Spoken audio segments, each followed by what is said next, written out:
तोरा चक्कर में हाथ कटनी पिटा लानी अपना बाप से, तोरा चक्कर में हाथ कटनी पिटा लानी अपना बाप से। हमरे संगे सुतल रही सरसों में मुँह बांध के।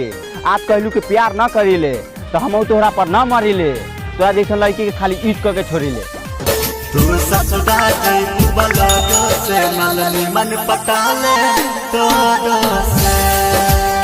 धोखा मिलल प्यार में आ मोबाइल फोड़नी रात में, धोखा मिलल प्यार में आ मोबाइल फोड़नी रात में। आ ते का बुझले तोरा चक्कर में जिंदगी बर्बाद कली ना रे भोसरी। जिंदगी रही ना तो तोरा जैसन दोसर माल पटा ले।